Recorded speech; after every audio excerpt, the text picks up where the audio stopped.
them. And what I really want myself, I mean, I've watched David Attenborough, I read a lot of stuff. I want to understand, how bad is it? I'm going to ask each of my my panel members here that I'll introduce to you, how bad is it on a scale of 1 to 10? And how optimistic are they on a scale of 1 to 10 that we can do anything about it and what's going to happen? So that's, we'll get them to talk about that after they've done their presentations. So we'll start, I'll do the introductions, and then we'll move along the panel and see how the debate goes. So just to my right here is Bob Roberts. He calls himself an unlikely environmentalist with a career in the nuclear submarine industry in the 60s, moving into oil and gas in the 80s. And he worked as a project manager, an offshore manager on marine projects.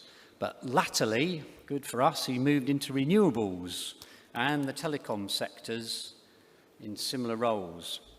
So he's from a fishing background, and he is an owner of an under 10 metre potter, which is a small boat, under 10 metres obviously, and he's the founder and director of a local shellfish company called Yorkshire Lobster, and he operates out of Scarborough Harbour. And Scarborough, for those of you who didn't attend any of the history meetings, is the second largest shellfish port in the country, unbelievably.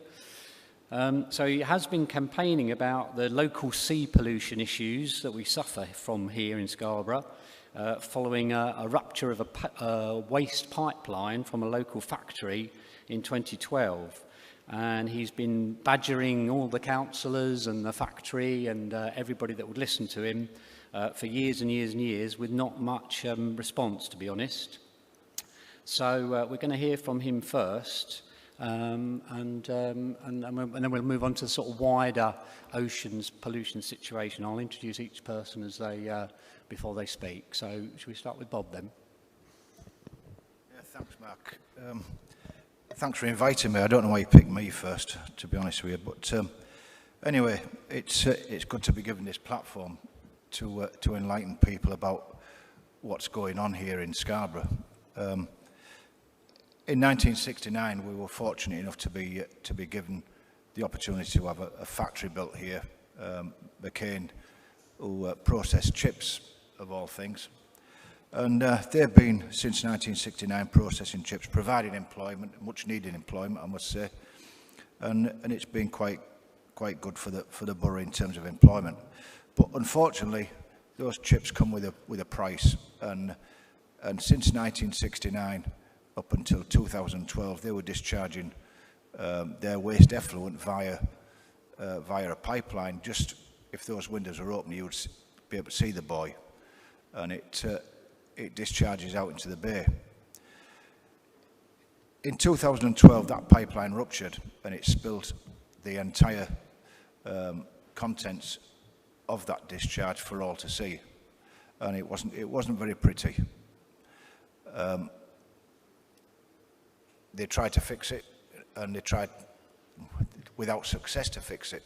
And until 2015, they had no success, so they decided to replace it with a plastic pipeline that didn't suffer from corrosion, as indeed the steel pipeline did. When they replaced that pipeline, they extended it, and it took it into the North Bay. Now, in terms of the contents of that pipeline, the risk assessment that carried with it described the discharge from the Wheatcroft Longsea outfall, as described, as a freshwater discharge having a high suspended content, very high BOD, which is biological oxygen demand, and chemical oxygen demand, elevated temperature, elevated concentrations of ammonia and other nutrients, elevated concentrations of hydrocarbons, but with low trace levels of organic contaminants. It has an average flow rate of around 50 litres a second. Now that doesn't sound very much, 50 litres a second. But in terms of that, not only the environmental content of it, there was also the damage to local tourism and the bathing water quality. And in a separate DNA report, also by the Environment Agency, they described it as high numbers of Enterococci and E. coli are present in the industrial effluent. That consequently caused a downgrading of our bathing water quality from sufficient down to poor, and we lost with it any credibility, and advice against bathing is now in place for the last 3 years. So they replaced the pipeline and they extended it into the North Bay, which is just around the Castle Headland for those who are not familiar with this place. The North Bay had always enjoyed excellent water quality. That then was downgraded from excellent down to good, and that lost its blue flag. So in terms of the tourism perspective for Scarborough, that was damaged, and it'll probably take some time for it to recover, if indeed it ever does recover, if this was halted or if they did anything about it now. I was at a conference in London, and George Eustace was there, the former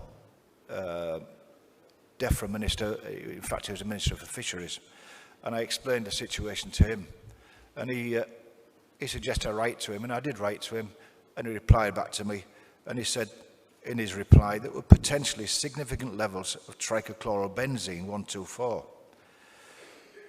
That's known to have a positively adverse effect on the growth of finfish and mortality of finfish.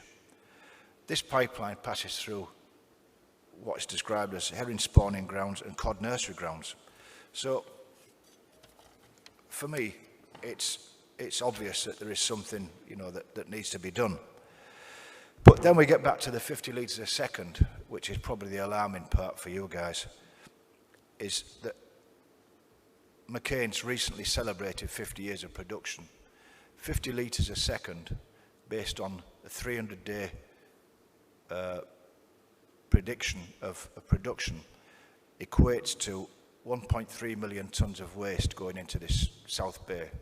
And over that 50 years, it equates to 80 million tonnes of waste effluent of what I've described previously going into the seas. So from my point of view, you know, the sea it can't fix itself. We've got to help it. It's almost exhausted now. If you look at it as a huge organic body that's interdependency on krill, on plankton, on corals, right the way through the food chain, and also on lobsters. So from my point of view, protecting the oceans is paramount. I was rather hoping that Robert Goodwell would be here tonight, but today, but is he? Apologies. He sent his apologies, so we've replaced him with a pot plant. Oh well, it's about as much use as he is. But sorry, Robert. But there has to be something done. So Scarborough Council and the Environment Agency, DEFRA and its subordinates, the IFCA, all of them seem to be in a state of limbo. It's absolute apathy, indifference, and nobody seems to want to take any responsibility for solving this problem. McCain's, for their part, they preach a lot about ethics on their website and saying that ethics are an essential part of their business. But it seems to me that, you know, ethics comes a responsibility, and until we have, you know, we start to have some kind of response from them and some kind of let's call it some openness and transparency, which the Environment Agency don't seem to have. They hold, if you do an FOI with them, they take it right to the 21-day. They've got the answers on the desk, but they take it to the limit. They don't respond at any time. And then they have a thing called a bathing water partnership, which is a collection of logos. It's nothing else. You know, that we should have a stakeholders group, which includes fishermen, includes Sons of Neptune, who have done some magnificent work in terms of improving bathing water quality. Sons of Neptune would be happy to attend, and Surfers Against Sewage, who also suffer, you know, from their inability to provide a safe environment for their students.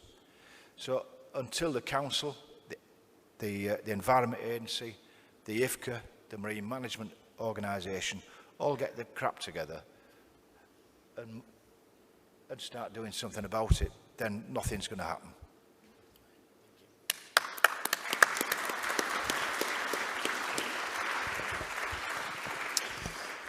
Thank you very much, Bob. And I was a bit rude there about our MP, because this isn't a pot plant, it's an oak tree. So it's much more important than a pot plant. These are the apologies we've had today. The Environment Agency can't come because it's a Sunday. They don't work on a Sunday, so sorry about that. Yorkshire Water never replied. They're responsible for this pipeline. They get paid to discharge the water. McCain's, funnily enough, didn't want to attend either. But I can tell you that we've had a text from them that's saying they will be installing a wastewater treatment plant by the end of 2020. So that kind of says there must be something wrong with the water they were putting out if they're going to spend £1 million putting a wastewater plant in by the end of 20. Anyway, so there is a win. Just got to wait another year or so, eventually. After 7 years, yeah, we will get there though. Some things move slowly, but they were.